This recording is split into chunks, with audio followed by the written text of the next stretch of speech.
bilang satu-satunya kebenaran adalah musik. Nah, tapi tentu anak-anak filsafat akan mengatakan ini pendefinisian yang tidak terlalu kuat ya, karena ya sifatnya hanya sastrawi begitu. Lalu mungkin yang lebih esensial ini yang aku pernah baca di kamus musik, ABC of Music ini tahun 63. Di musik adalah gabungan ritmik, melodi dan harmoni. Ya, ada ritmiknya, ada melodinya, lalu ada gabungan ritmik dan melodi, itu dikatakan musik. Nah, mungkin definisi terakhir ini tidak terlalu problematik ya, karena yang kita bayangkan sebagai musik itu ya begitu ya, ada ritmiknya, ada melodinya. Ya kalau mau dibedah lagi, ritmik itu kan semacam ya ketukan, ya tempo, ya penanda untuk waktu atau beat gitu ya. Sementara melodi itu ya semacam bagian yang esensial gitu, sesuatu yang membuat kita mengenali sebuah musik gitu. Nah, tapi ada persoalan lain karena musik menjadi eksklusif di sini, karena artinya kita tidak bisa menyebut bunyi klakson, knalpot, gemericik air itu sebagai musik. Nah, kita hanya menyebutnya sebagai bebunyian, gitu ya biasanya. Nah, padahal dalam satu definisi musik itu adalah bebunyian yang teratur. Nah, tetapi apa maksud dari teratur ini ya? Pada perspektif siapa? Jadi kalau kita mau membedah musik, ya entah itu katakanlah musik yang umum ya, apa itu kangen band atau wali, itu kan sebenarnya isinya hanya kumpulan bunyi-bunyi, kemudian yang sudah kita anggap terorganisasi begitu. Kita katakan itu musik karena dibatasi pada durasi tertentu misalnya, atau diproduksi oleh industri musik yang dikatakan musik, institusi bernama industri musik. Tapi sebenarnya kita bisa menempatkan problem ini kalau melihat bunyi secara umum ya. Jadi musik itu apa kalau kalau kita masuknya pada perspektif bunyi. Jadi bebunyian yang teratur, tapi kata siapa gitu. Nah, terus apa lawan dari musik misalnya? Apakah tidak ada bunyi, atau bebunyian yang tidak teratur, atau katakanlah noise gitu?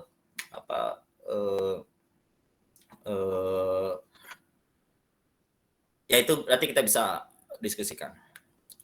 Nah, ini ada satu pendekatan namanya pendekatan intensionalitas. Ini ada dua kubu begitu ya. Ada Edgar Varese dan Luciano Berio ini. Nah, kalau menurut Varese, dan ini aku pernah tweet dan rupanya beberapa netizen setuju dengan Varese ini, bahwa musik adalah organized sound, tetapi dari sudut pandang si pembuat ya, produser atau komposer. Jadi musik adalah intensi si produsennya. Jadi kalau aku mau bikin suara botol dipukulin itu jadi musik, aku meniatkan itu, maka itu menjadi musik. Jadi intensi itu dirasa udah cukup. Kalau aku mau buat klakson mobil, suara klakson, lalu bunyi di jalanan, itu aku mau komposisikan dalam sebuah durasi atau ditempatkan dalam satu rekaman musik, maka itu menjadi musik. Itu adalah intensi komposer. Nah, tetapi Berio ini mengatakan ya nggak bisa gitu dong. Kalau misalnya John Cage punya intensi bikin 4 menit 33 detik itu sebagai musik gitu. Tetapi orang lain tidak setuju ya. Ini apa musiknya? Gitu. Karena kok dia menjadi musik, tidak ada apapun yang dibunyikan kok jadi musik. Nah, berarti intensi si pembuat saja tidak cukup. Nah, Berio mengarahkan intensi itu pada pendengar.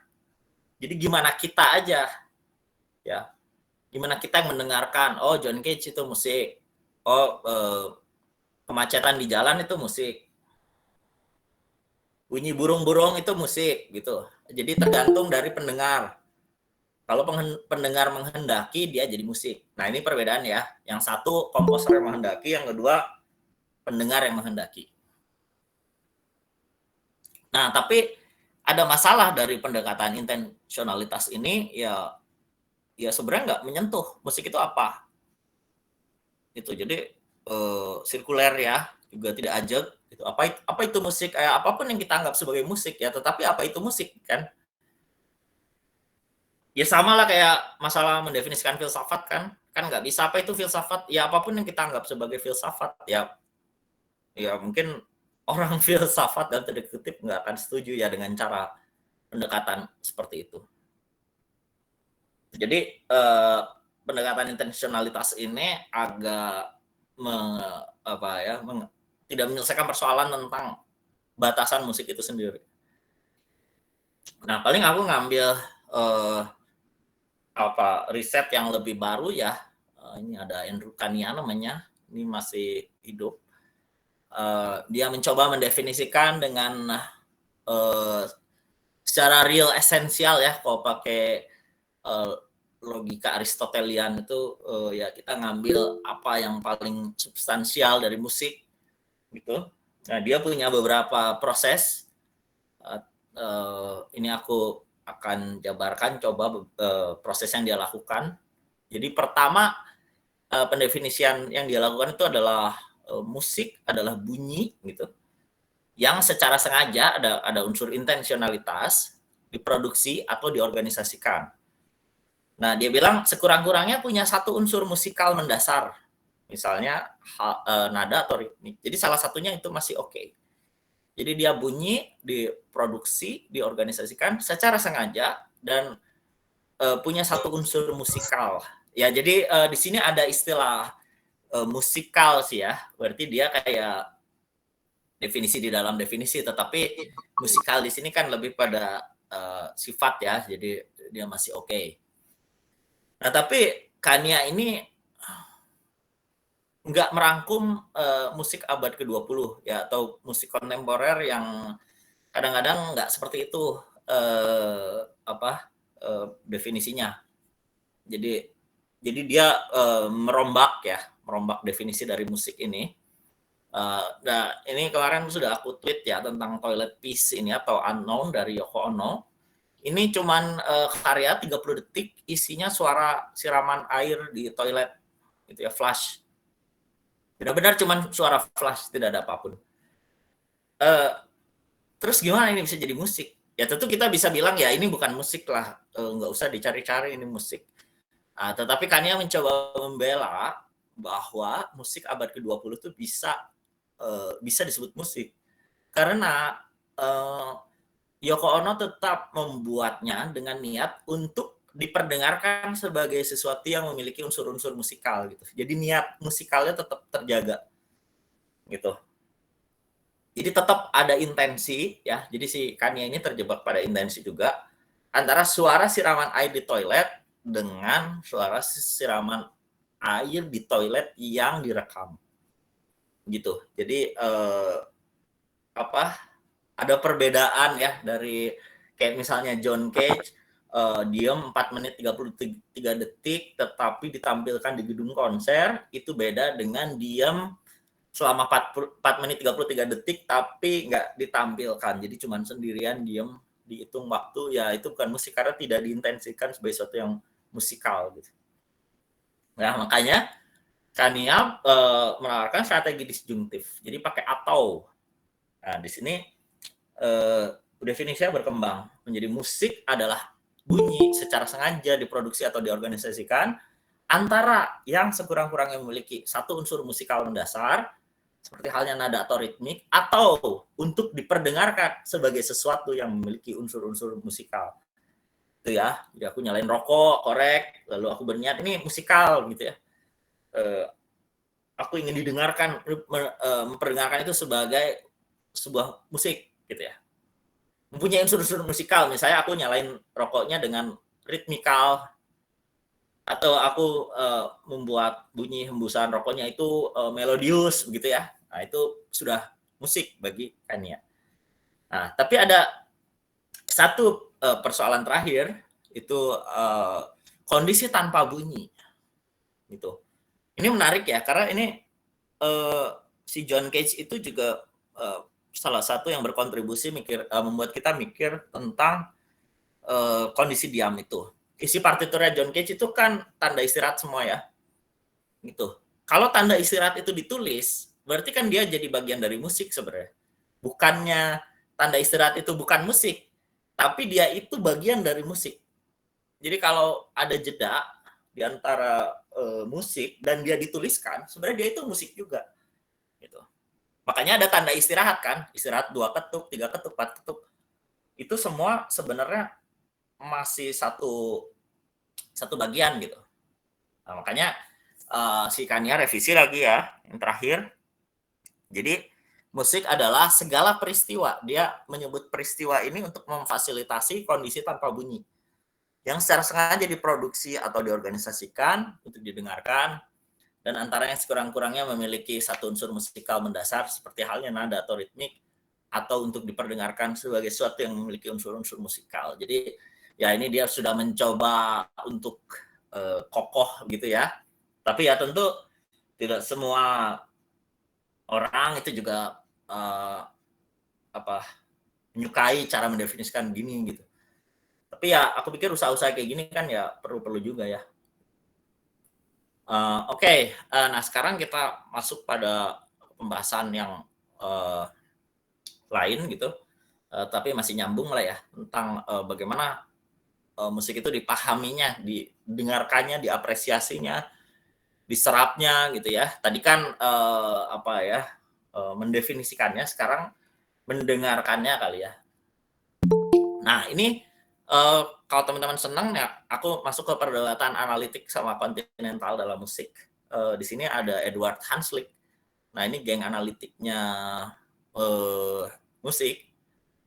Dia ada semangat kantiannya. Jadi Kant itu kan mendefinisikan estetika dengan sesuatu yang tidak punya fungsi ya, atau tidak punya kepentingan, disinterestedness.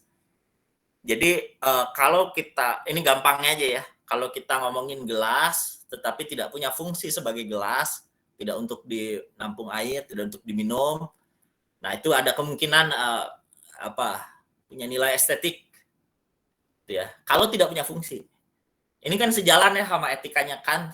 Kalau teman-teman belajar etika imperatif kategoris kan ya, tindakan moral itu tidak tergantung pada tujuannya, tidak tergantung pada hasilnya, tetapi tindakan moral itu sendiri sudah baik ya baik gitu, sama kayak estetika.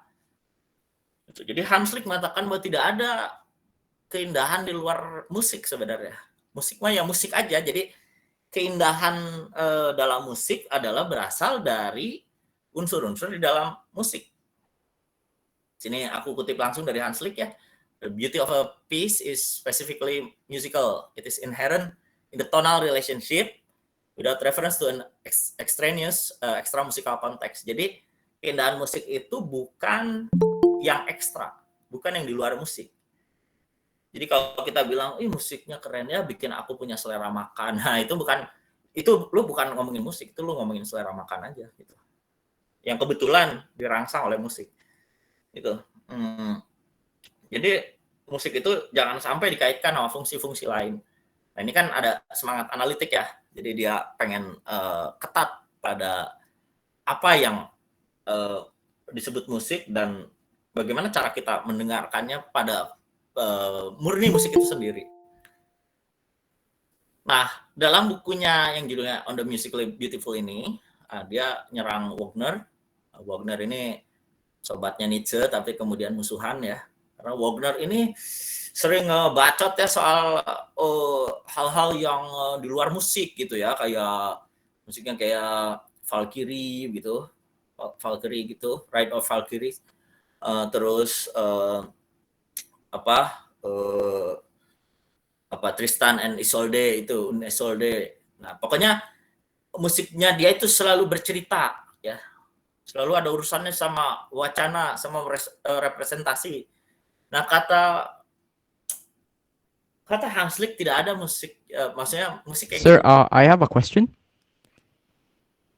Sorry? I have a Akan saya question. bertanya, apakah akan Sorry, seperti- questions will be addressed at the end. Okay. Sorry for disturbing. Okay, thank you. Silakan lanjutkan, Kang. Oke.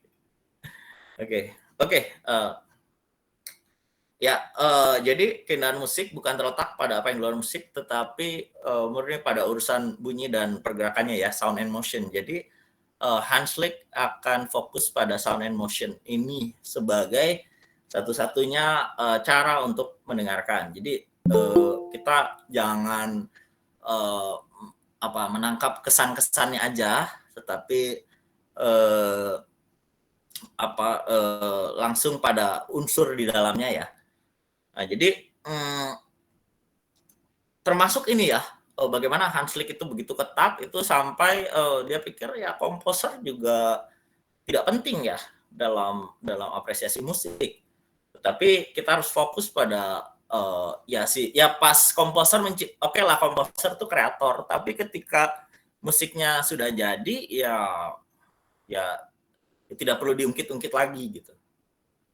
Jadi otonom aja.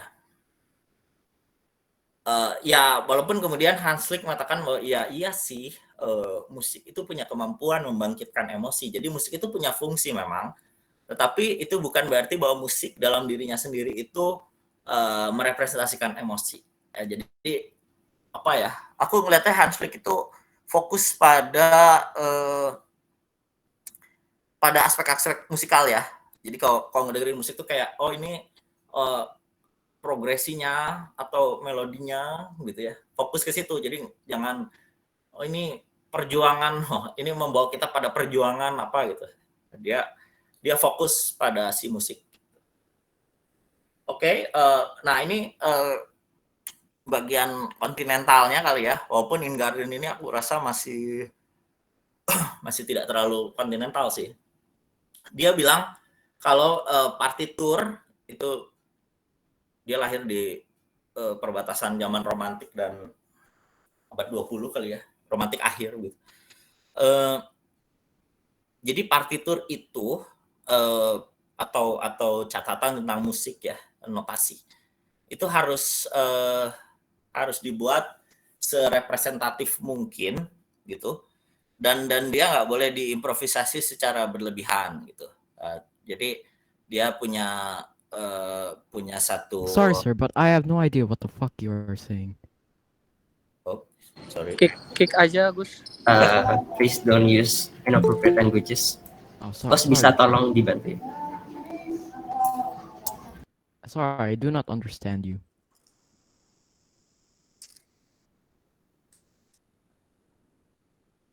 Oke, silakan lanjut. Interupsi ya? Sepertinya banyak yang bergairah hari ini. Oke. Lanjutkan. Silakan lanjutkan. Oke, mantap.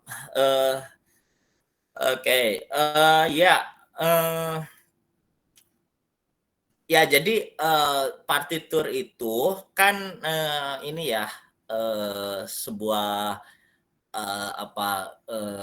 kayak catatan tentang musik gitu, bagaimana musik itu dipindahkan pada dokumentasi gitu ya, agar kita bisa memainkannya kembali lah semacam itu. Tetapi In Garden bilang dalam kita memainkan kembali itu ya ada bagian yang bisa diinterpretasi atau diimprovisasi, tetapi ada juga bagian yang tidak bisa ya, yang harus bertahan. Nah ini sebenarnya kalau dalam musik klasik ya, musik klasik itu memang harus presisi dalam periode tertentu ya. Kayak misalnya kalau kita mainin Johann Sebastian Bach gitu ya, salah satu komposer itu, kita nggak bisa terlalu ekspresif karena menyesuaikan dengan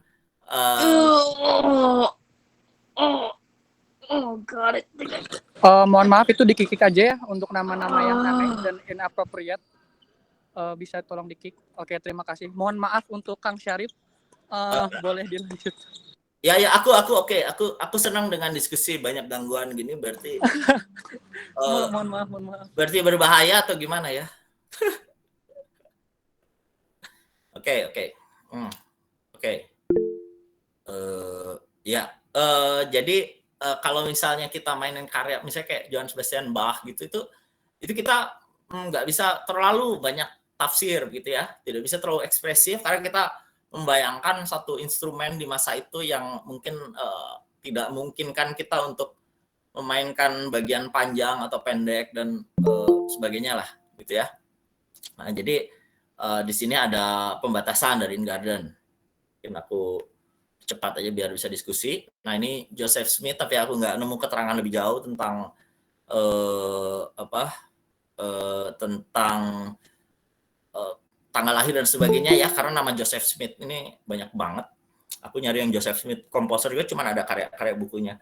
Nah ini dia mau ngomong ya dalam konteks yang lebih kontinental dan fenomenologis. Sebenarnya kalau kita dengerin musik itu, kita dengerin gerakan nada dan itu konteksnya sekarang. Terus apa yang ada dalam ingatan ya masa lalu, terus yang kita antisipasi masa depan. Jadi ini mirip sama kalau kita bicara Husserl itu bracketing ya atau tahap pra intelektual. Jadi kita tuh kalau dengerin musik tuh emang kayak ada yang namanya ini sih, ada yang namanya kayak asumsi, ada yang namanya kayak prakonsepsi gitu ya. Tapi di sisi lain juga kita kayak sekaligus membuangnya gitu. Kayak kita masuk dalam pengalaman baru gitu. Kayak kemarin aku karena harus ada tugas tulisan apa gitu ya, aku harus dengerin potret band namanya Gustav pertama gitu. Tiba-tiba aku ingat aku tidak bisa mengantisipasi bahwa itu akan membawaku pada masa-masa dulu ketika mendengarkan itu. Dan itu menurutku udah di luar aspek musikal murni ya. Aku udah nggak peduli apakah potret ini tidak terlalu rumit atau tidak atau progresinya biasa-biasa aja dan sebagainya gitu. Aku udah nggak peduli karena yang lebih penting adalah bagaimana dia mengaitkan aku dengan ingatan dan juga menghubungkan aku dengan pengalaman baru. Nah ini menurutku mungkin akan apa ya lebih diterima oleh umum ya ketimbang argumennya Hanslick. Hanslick itu kan musik itu tidak bisa kemana-mana, hanya musik. Tetapi aku pikir argumen Hanslick juga penting. Gitu. Nah, di sini dia juga menambahkan bahwa musik adalah pengalaman komunal, gitu. Jadi komposer, pemain, pendengar semuanya nyambung. Komposer itu kan gimana pun nyampain sesuatu ya lewat musik. Dia kayak punya ide, punya pesan, lalu dia dia menulis musik dan musik itu sampai ke pendengar, lalu pendengar menafsirkan, mendengarkan dan sebagainya ya. Mungkin kayak filsafat lah, bahwa teks filsafat itu juga kan ide dari si komposer gitu, si penulis gitu. Ya, oke. Terakhir mungkin ya ada Lawrence Ferrara ini lahir tahun 49, masih hidup. Ya ini sedikit aja mungkin dia menyebut ada dalam musik itu saat kita mendengarkan ada fenomenologis deskriptif, jadi pengalaman aktual pas kita berhubungan langsung dengan musik. Jadi memang apa ya, musik tuh ya pengalaman aktual ya saat itu, saat kita mendengarkan, makanya itu yang menurutku gairah saat kita nonton live gitu. Jadi langsung berhubungan dengan musik ya saat kita mendengarkan suatu rekaman, lalu kita juga membayangkan konteks, gitu. Jadi konteks penciptanya, konteks komposer itu ketika menulisnya gitu. Itu juga kita bisa bayangkan. Makanya kalau di acara-acara bedah proses menulis lagu, dan suka nanya ya Mas Yofi waktu nulis lagu ini lagi apa sih ya gitu kan. Itu berarti hermeneutis ya. Kita mencari latar belakang kontekstual dari komposer gitu ya. Lagi bayangin apa pas Mas Eros nulis lagu Sevilla misalnya, gitu ya. Jadi kita kayak memerlukan argumen-argumen itu gitu, alasan-alasan itu. Kayak kalau pakai Hanslick kan kayak lagu Sevilla kayaknya nggak menarik juga, ya maksudnya nggak terlalu rumit juga akornya dan sebagainya gitu. Kayak nggak perlu terlalu didalami sebagai satu produk musikal yang khas begitu ya. Tapi kalau dari fenomenologi ya mungkin kita bisa dapatkan pengalaman yang lain. Nah ini paling Ferrara juga nyentuh sedikit soal yang dibahas Hanslick itu bagian dari formal konvensional ya, menganalisis bentuk-bentuk musik. Tapi Ferrara mau menekankan bahwa semuanya ini saling berkaitan ya. Jadi nggak bisa kita bahas musik hanya dari unsur-unsur musikalnya, tapi harus sepaket dengan pengalaman si komposer dan pengalaman aktual saat kita mendengarkan. Oke, yang terakhir ini aku pernah nulis status ya sekitar 3 tahun lalu lah atau 2 tahun lah pas awal pandemi. Aku nulis tentang ragam cara membahasakan musik. Jadi intinya sih aku nganggep bahwa tulisan-tulisan tentang musik tuh biasanya agak-agak rancu dalam beberapa hal, tetapi oke saja sih. Tetapi ada problem-problem dari masing-masing cara menuliskan itu. Nah ini maksudku kenapa menulis ini, biar kita lebih jernih lah, biasalah gawean orang-orang filsafat kan begini. Nah, kayak misalnya kita biasa kalau mendengarkan musik terus kita masuk ke kesan personal ya.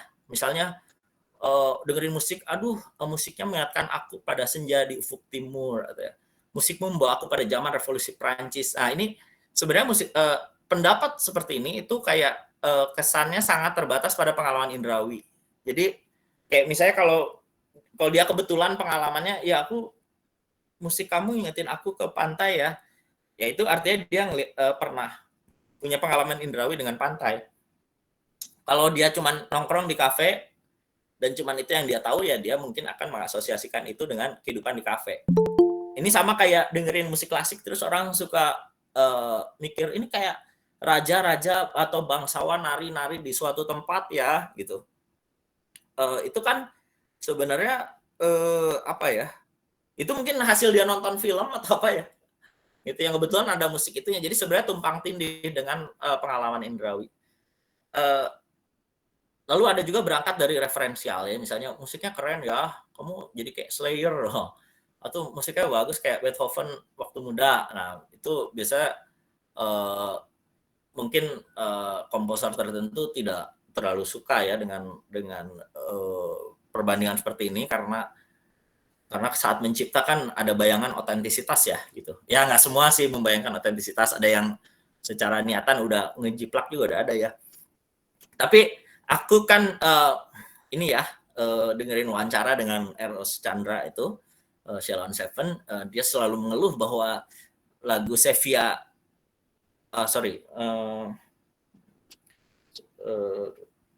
pokoknya ada lagu tertentu aku lupa ya, mungkin Sevilla ya, bagian refnya itu mirip sering dimirip-miripkan sama begadangnya Rhoma Irama. Ya itu bagi dia itu agak penghinaan ya, kayak maksudnya aduh aku udah berusaha nih otentik ya, aku berusaha gitu, tapi kenapa orang selalu mengaitkan seperti itu. Lalu ada juga pesan moral ya, musik ini anti kemapanan gitu ya, ini menyuarakan untuk kita mudik pas lebaran gitu. Nah ini sebenarnya bukan musik ya, tapi ini kita bicara lirik, dan ini juga kita sering tumpang tindih. Nah, lalu ada juga latar belakang penciptaan ya, musik ini dibuat saat kasus apartheid ya, Afrika Selatan dan sebagainya. Jadi kita nyari tadi ya fenomenologis hermeneutis itu ya dari Ferrara. Nah sebenarnya ini nggak murni bicara musik, tapi lebih pada situasi sosial. Ini ngomongin ekstra musikal sebenarnya. Nah, lalu ada intensi si pencipta. Jadi kata si pemusik, aku tuh pas bikin ini pas lagi apa. Nah ini kita tuh ngomongin historisitas personal. Sebenarnya si Mas Eros tuh poinnya bagus sih. Dia pada akhirnya ngomong kalau ya bikin musik tuh nggak ada rumusnya gitu. Ya kayak lu ngapain sih tahu gua bikin musik gimana tuh, buat apa gitu, orang mau beda-beda kata dia. Aku juga nggak tahu kadang-kadang gitu. Dia juga bilang aku tuh kalau bikin musik ya suka tiba-tiba ada aja gitu inspirasinya, atau kadang main gitar terus humming terus muncul musik. Nah itu bagi dia nggak bisa ditentukan gitu. Jadi tidak ada formula. Jadi kalau kita sering bedah cara menulis lagu lalu bertanya pada intensi si pencipta, sebenarnya mungkin antara berguna nggak berguna ya gitu. Kayak ini sih kayak artis talk ya. Kayak karya udah ada, terus kita meminta senimannya untuk coba bicarakan karya ini gimana sih buatnya gitu kan, antara perlu nggak perlu kan maksudnya mungkin bagi seniman ya aku sudah tidak perlu berbicara untuk membela gitu, intensi itu mungkin udah nggak perlu lagi mengetahui intensi. Lalu ada dari strukturnya, nah ini yang mungkin yang maksudnya dari analitik itu ya, dari versi Hanslick tadi. Jadi kita bicara improvisasi Wes Montgomery, lagu ini menggunakan variasi broken chord dan sedikit mixolydian. Ini contoh analisis gaya Hanslick ya. Pada karya ini kelihatan sekali Bach ingin menunjukkan fuga gitu. Nah, tapi ya mungkin buat orang umum ya atau orang awam kayak ngapain sih musik gitu-gituin ya? Bukannya musik tuh gairahnya gitu ya, atau Dionisiannya kalau kata Nietzsche. Gak usah dianalisis terlampau berlebihan ya. So ada performansi, oh gila keren banget, panggung Metallica, kerennya JKT48, lucu-lucu personilnya atau apa ya kayak gitu. Itu kan sebenarnya musiknya dinikmati secara visual. Tapi ya ini bagian ini kan sebenarnya lucu-lucuan aku di status aja ya. Cuman biar mungkin teman-teman bisa kebayang gimana sih diferensiasi kita dalam memahami musik gitu. Ya gitu aja, Mas Lutfi, kita banyak diskusi aja. Thank you. Oke, terima kasih. Ya, nggak apa-apa. Bisa dibiar aja mungkin, atau yang nyaman aja kan gimana? Nggak, matiin ininya, si share screen-nya. Ya, kalau misalnya mau dimatikan nggak apa-apa. Mau dimatikan. Oke, dimatikan saja. Karena aku nggak bisa lihat teman-teman. Bisa langsung di browsernya kan? Enggak, aku nggak nemu lagi. Bentar. Apip bisa ini share screen-nya nggak? Langsung dimatikan dari Google Meet. Biasanya ada tulisan stop atau hide gitu, ini nggak ada. Oke, Afif?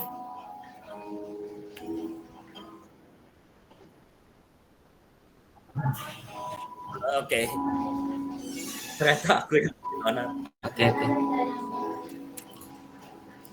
Nah, oke. Terima kasih atas pemaparannya. Kita masuk ke sesi diskusi dan Q&A ya. Jadi teman-teman diperkenankan untuk raise hand atau tulis pertanyaan di kolom chat ya. Nanti kita bacakan atau kita dengarkan. Tapi ada satu pertanyaan dulu dari saya nih, Kang Syarif. Ya. Dari pemaparan tadi kan udah jelas dari dulu definisi musik belum pasti itu. Kalau Kang Syarif sendiri ada posisi nggak dalam perdebatan ini gitu? Ada preferensi lebih suka atau lebih merasa lebih kuat posisi yang A daripada yang B gitu? Atau mungkin bahkan pesimis kalau definisi musik itu bisa kita capai gitu? Kalau Kang Syarif sendiri? Ya, aku lebih cenderung definisi yang lebih institusional sih. Ya kayak misalnya sesederhana bagaimana Yoko Ono bisa disebut musik, ya dia ditampilkan dalam satu platform yang diakui sebagai platform musik gitu. Jadi definisi institusional aja. Jadi kayak bagaimana seni disebut seni, ya kalau dia masuk galeri, dia punya kurator, dia ada kolektor, dia dibuat oleh seniman. Katakanlah seniman itu definisi yang ada tahapannya gitu, bahwa dia pernah kuliah seni atau nggak usah kuliah seni sih, tapi lebih ke diakui intensitasnya dalam berkarya, baru dia bisa ya gitu sih. Ya maksudnya Yoko Ono bisa masuk Spotify kan walaupun bunyi toilet kan nggak bisa sembarang orang ya gitu ya, maksudnya harus Yoko Ono gitu yang gitu. Oke. Tapi lebih ke pendekatan intensional juga ya sepertinya. Tapi institusi gitu daripada individu. Mungkin lebih konstruksivis kali ya. Jadi. Oke, baik. Kita masuk ke ini diskusi. Mas Feli Rihlat, silakan untuk on mic. Ini ku udah mati ya? Apanya Mas? Share screen-nya sudah. Share screen-nya udah ya? Udah mati. Oke, sip. Oke, silakan. Ya, selamat sore Kang Syarif. Halo. Ya, saya ingin sedikit berkomentar juga nih. Ya. Ini kebetulan background saya The Beatles. Cukup suka The Beatles ya. Nah ini ada yang menarik juga gitu Bung, kalau berbicara The Beatles ini ya. Dalam sejarahnya itu pertama-tama tuh dari album-album 4-5 album pertama mereka gitu ya. Mereka seolah-olah semacam menyesuaikan dengan kondisi pasar gitu. Jadi mencari popularitas lah bisa dibilang gitu Bung. Tapi pas sudah di album-album ke-6, ke-7 gitu kan, itu lagunya tuh udah, mungkin kalau saya dengarkan ke teman saya tuh udah aneh gitu. Lagunya tuh udah nggak familiar gitu kan. Tapi ternyata makin ngetop gitu. Dan saya coba pernah baca analisisnya ya, artikelnya itu bahwa bagaimana beberapa musisi gitu ya, pada saat mereka awalnya mencari ya rekognisi lah gitu, Bung. Dan akhirnya cukup diminati gitu ya secara masif, sampai akhirnya orang itu tidak mengharapkan karya mereka, tapi apa yang mereka buat. Wes terserah mau lagunya apa, yang penting The Beatles gitu. Itu terjadi juga tidak hanya di musik mungkin ya, kalau di di YouTuber misalnya gitu, Kang Sarip, kayak PewDiePie gitu ya. Itu PewDiePie itu videonya udah kemana-mana gitu. Dulu kan dia main game gitu kan, orang nikmatin, oh PewDiePie itu main game. Sekarang itu udah nggak tahu arahnya tuh kemana, pokoknya wes ini yang penting PewDiePie gitu. Orang view-nya puluhan juta gitu kan satu video. Nah itu somehow sama gitu Kang Sarip, kayak The Beatles itu gitu ya. Mungkin yang menjadi menarik ya bahwa adanya fenomena-fenomena seperti The Beatles ini gitu ya, akhirnya orang yang awalnya menikmati karya mereka gitu, tapi kenikmatan itu mungkin semacam transgress gitu ya Kang Sarip ya mungkin ya, akhirnya tidak ke karyanya tapi ke komposernya gitu, sampai ke level wes terserah gitu, ini John Lennon mau bikin, ada tuh satu lagunya tuh judulnya I Am the Walrus, itu lagu absurd banget gitu, lagu The Beatles yang cukup absurd. Saya pernah coba dengarkan ke teman saya yang bukan fans Beatles garis keras gitu ya, dia marah-marah gitu, ini lagu apa ini lagu The Beatles begini gitu. Loh iya, emang ini lagu The Beatles gitu. Apa ini lagu nggak jelas gitu. Cuman terkadang saya juga yang sebagai cukup ngefans gitu ya, akhirnya suka juga gitu Bang. Oh ini teh yang bikin John Lennon gitu ya, udah nikmatin juga gitu, walaupun lagunya aneh sekali gitu ya dibanding yang lain. Mungkin ada tanggapan Bung ya terkait fenomena-fenomena yang seperti itu gitu Bung. Makasih Kang Sarip. Ya, makasih ya. Gimana? Bung Lutfi langsung jawab? Ya, langsung aja Kang. Ya. Gini, hal yang menarik dari musik itu memang ya sebagaimana produksi lain ya, memang kita nggak bisa bicarakan produknya aja, apalagi udah abad ke-20 gini, abad 21 ya. Soal kayak apakah bisa melepaskan gitu karya seni dari konteksnya gitu, kayak musik dari konteksnya, kayak karya The Beatles dari kebesaran nama The Beatles itu sendiri ya agak susah sih, dan itu yang menurutku Hanslick tidak bisa terlalu menjawab begitu, karena kalau dari unsur-unsur musikal oke lah ya, Beatles ya menurutku Beatlesnya beragam banget ya, ada yang oke banget dalam arti banyak ketidakterdugaan gitu, tapi ada juga yang sangat standar gitu. Nah itu juga agak susah ya, apakah media berpengaruh banget atau media juga tergantung dari ininya ya, apa kandungan dari si musik itu sendirinya. Kayak misalnya kayak sekarang kan zaman-zaman Spotify gitu kan, kita bisa milih-milih musik sendiri ya, kayak nggak terlalu disetir sama media. Itu argumenku waktu ngomongin musik religi. Jadi kayak sekarang tuh suasana musik religi kayak berkurang karena di masa pandemi kita kan nggak banyak ke tempat umum, sementara tempat umum itu adalah tempat diputarnya musik religi kayak Bimbo atau apa Gigi gitu ya, kayak tiap muter TV, tiap muter apa pasti band-band itulah. Opik Kang Sarip, Opik. Betul. Itu kan ada unsur konstruksi kan, berarti jadi kita pas kita bilang suasana religi itu dibangun oleh musik religi, tetapi dibangun juga oleh media. Itu kan artinya begitu dipenuhi konteks ekstra musikal. Sementara kita sekarang misalnya kalau lagi katakanlah bulan puasa di rumah, ya belum tentu juga kita milih Bimbo gitu, udah banyak pilihan gitu, milih yang lain aja, mau puasa dengerin metal juga terserah kan.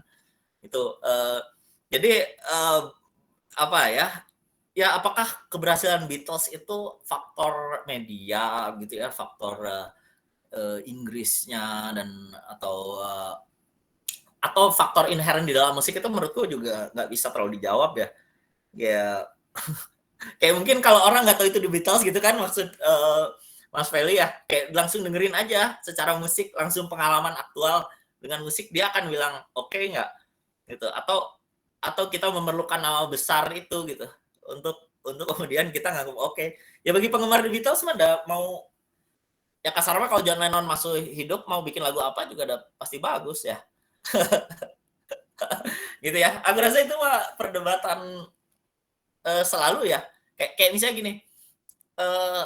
Aku pernah nyoba mikirin sih, kayak kalau di seni rupa itu kan ada Joseph Beuys misalnya ya, yang karya-karyanya tuh kayak nanam pohon gitu ya di Kassel di Jerman. Itu kan kayak orang mikir nanam pohon mah ya nggak usah jadi seniman kali, semua orang ya bisa. Nah tapi kenapa kegiatannya menjadi kegiatan seni itu karena dia kan ya seniman gitu. Lah bagaimana dia mempunyai predikat seniman itu ya pernah mengerjakan sesuatu hal-hal yang dianggap diakui oleh medan seni ya, institusi seni. Ya antara dia pernah gambar yang bagus tapi mengikuti konvensi gitu ya, atau ya terus dia melakukan secara intens. Nah ketika dia sudah dikatakan intens, mendapat predikat seniman, ya apapun yang dia kerjakan jadi seni.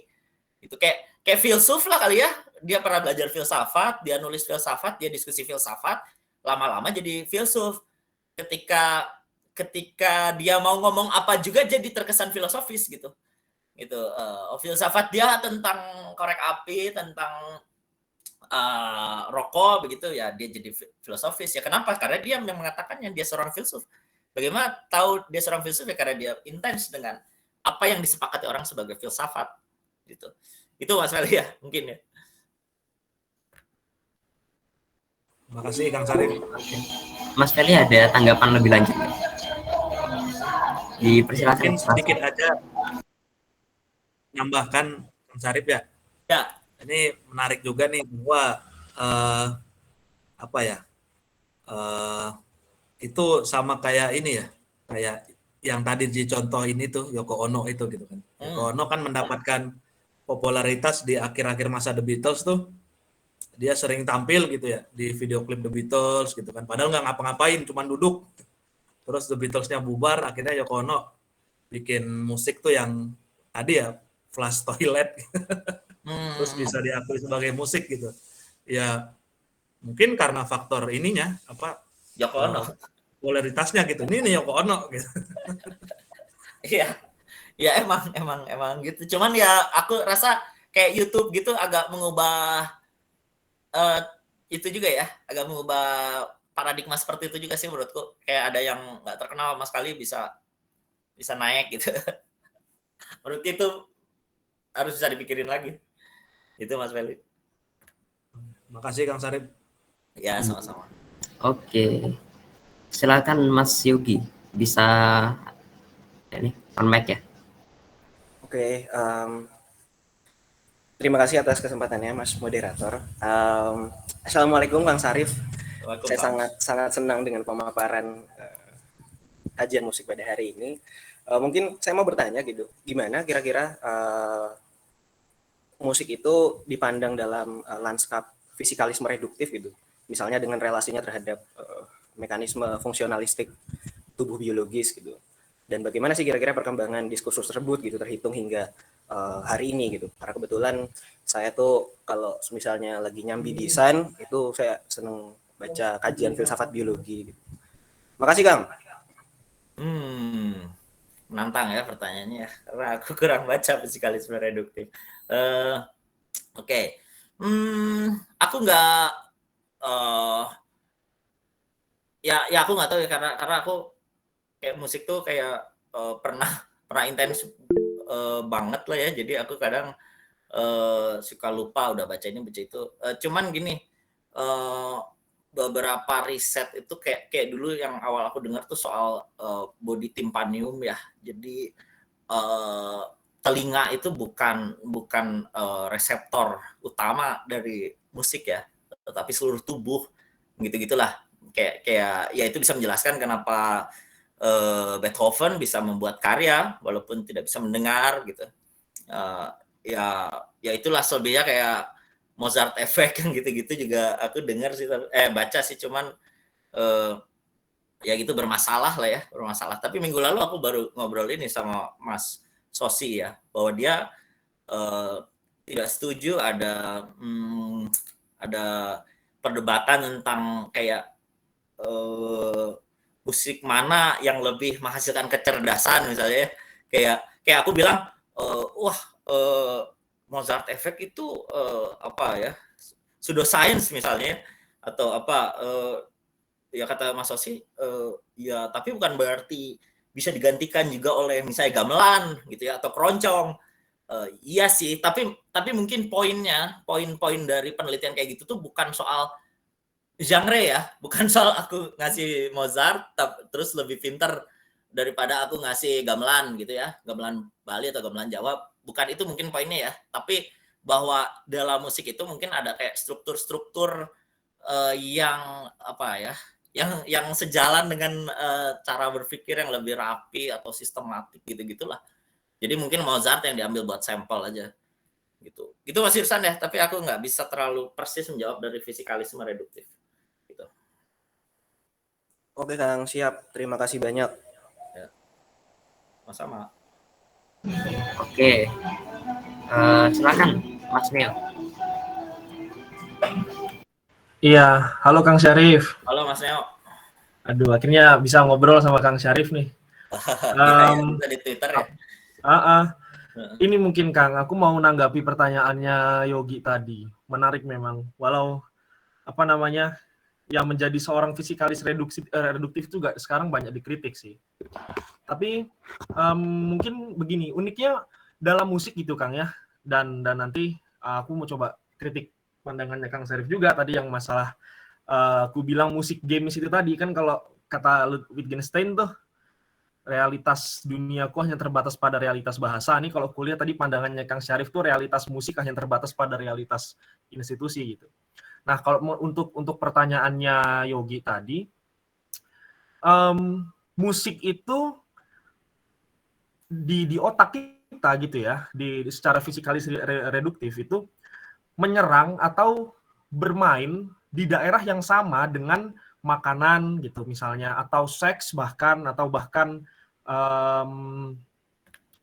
penggunaan obat-obatan, atau bahkan ketika kita sedang berpraktek agama gitu. Makanya di zaman sekarang tuh ada orang yang bilang bahwa orang beragama itu nggak ada bedanya dengan orang, mohon maaf ya, bersenggama gitu sebenarnya. Nah, bagian otak yang diserang itu seenggaknya tuh ada beberapa bagian ya, tapi yang paling besar itu di otak tengah. Di dalam situ ada amigdala, kemudian juga kita geser sedikit ke depan sebelah kanan itu ada namanya ventral striatum, ada juga yang namanya orbitofrontal cortex, itu agak ke atas dan di depan. Kemudian ada ventramedial prefrontal cortex, itu juga agak ke atas tapi ada di tengah. Nah, bagian-bagian itulah yang diserang ketika kita mendengarkan musik, atau ketika kita apa namanya ya melihat ada mie nyemek gitulah ya, wah tampilannya menarik, atau kita ngelihat ada seorang yang kita sukai gitu secara seksual, atau ketika kita sedang beribadah gitu. Nah, itu semua menyerang daerah yang sama gitu.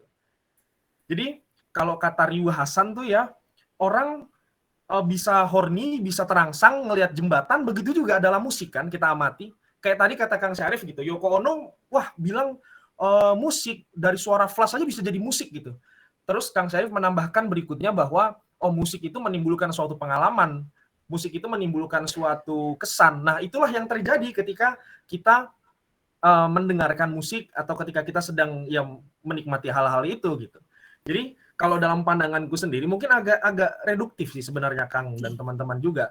Musik itu adalah bunyi-bunyian yang menimbulkan kesan membahagiakan seperti definisi terakhir tadi, dan secara spesifik gitulah ya, kalau kita taruh alat pendeteksi gelombang otak gitu ya, kejutan-kejutan syaraf di otak kita itu menghasilkan respon-respon atau menghasilkan stimulus di daerah-daerah di tengah sini gitu.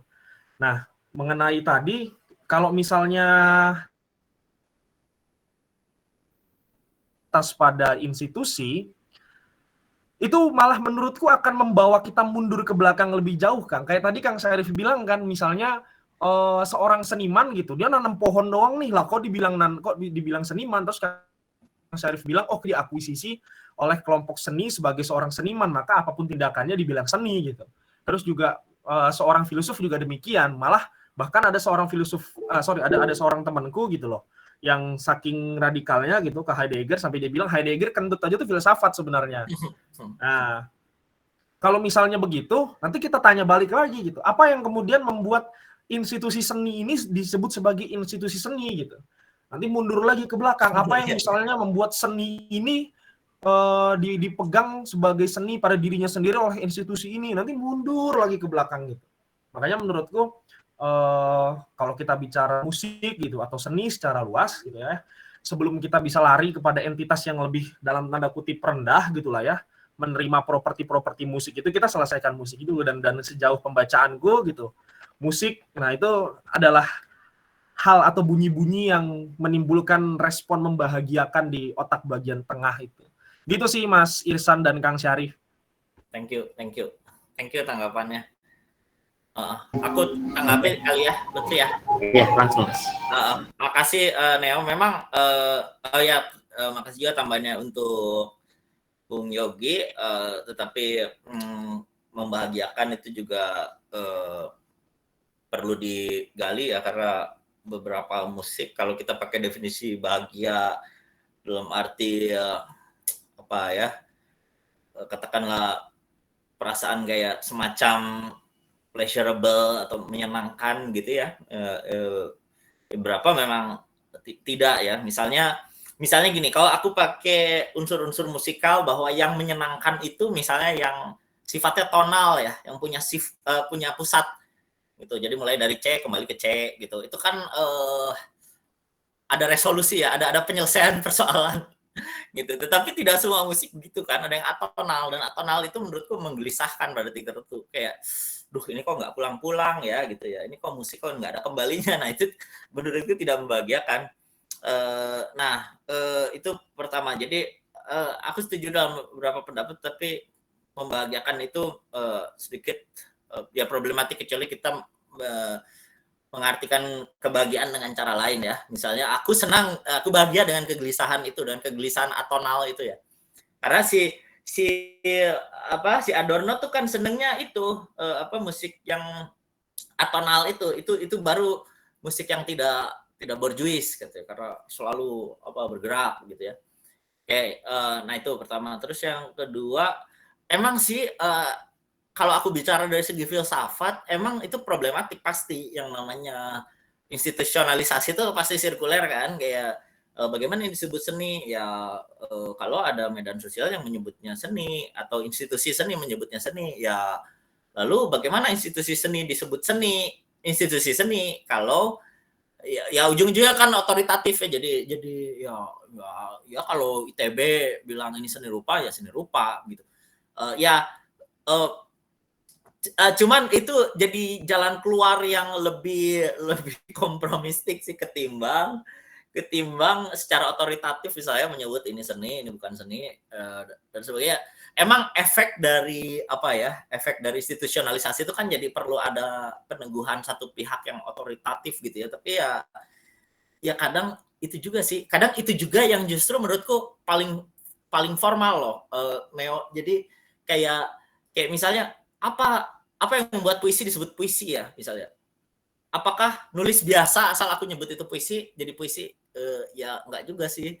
Lu mesti pernah bikin puisi yang disepakati secara konvensi sebagai puisi. Nah, kayaknya disepakati secara konvensi itu butuh definisi formal gitu. Karena gini, aku udah nyoba sih ya kayak diskusi sama teman soal musik balada ya.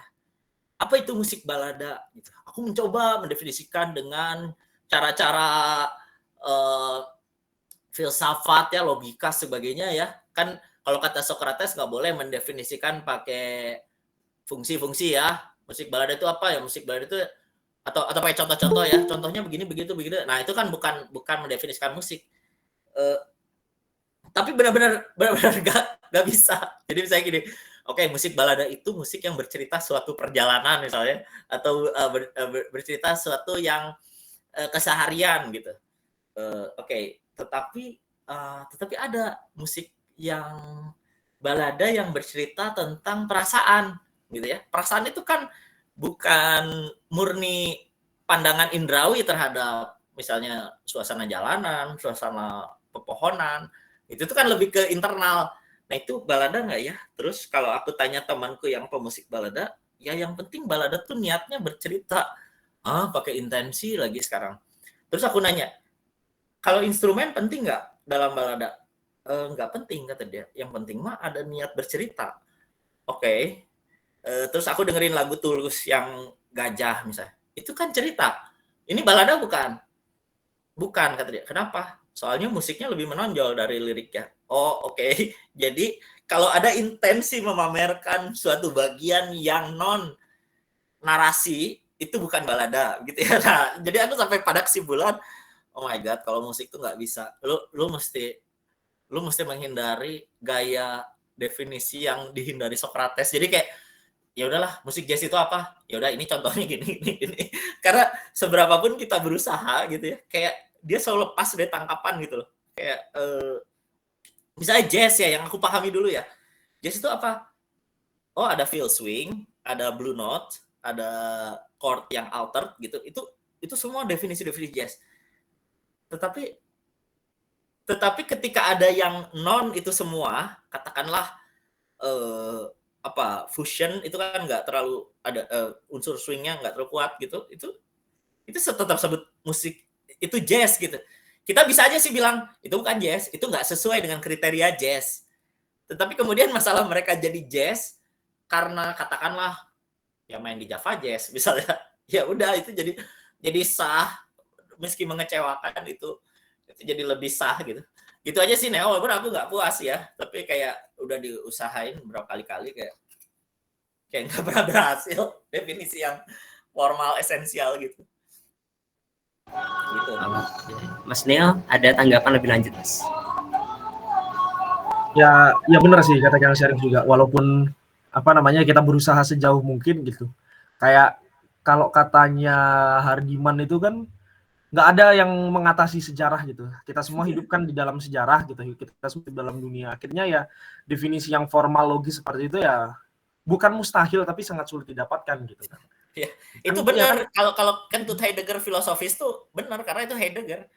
Bukan sembarang kentut. Karena untuk mencapai ke Heideggeran itu dia sudah melewati banyak intensitas berfilsafat yang formal, sehingga dia udah puncaknya itu ya kentut itu. Oke, Kang, siap, Kang. Makasih, Kang. Lanjut yang lain, Gus. Gus. Oke, silakan Mas Yogi. Ini Kang, saya mau nanya lagi. Kebetulan kan kemarin saya tuh sambil desain buat ospek fakultas tuh ya, namanya PPSMB Dialektika tuh. Itu kemarin saya habis baca papernya Thomas Nagel, What is it like to be a bat? Nah, pada akhirnya konklusi yang bisa saya dapatkan dari pembacaan saya di situ, bahwa pada akhirnya kita tidak akan mampu mengakses basis epistemik, produk epistemik yang pada akhirnya dihasilkan oleh things yang mandiri dari wahana antroposentrik gitu.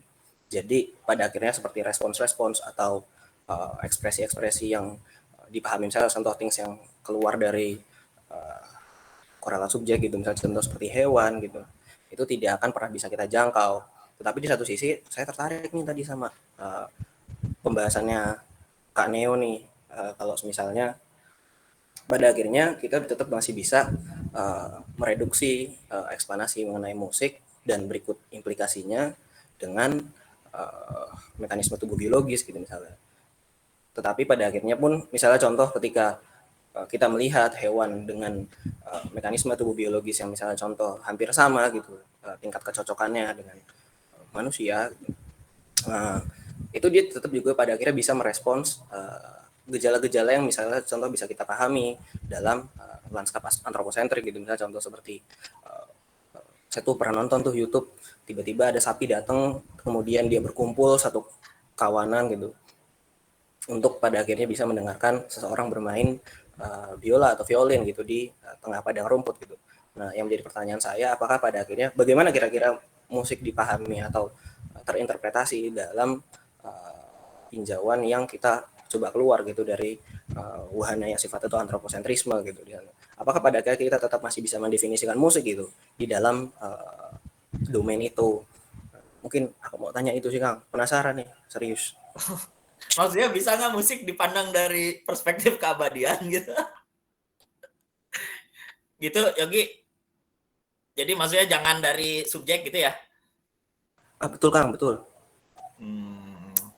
Ya itu ya pendekatan si analitik si Hanslick itu, tapi susah sih. Jadi gini, ini kan juga pernah didiskusikan soal Hanslick itu kayak gini, kalau sound and motion itu benar-benar aspek intrinsik dari musik yang bisa melepaskan kita dari antroposentrisme, tapi kan kita butuh metafor tertentu ya untuk menggambarkan motion itu.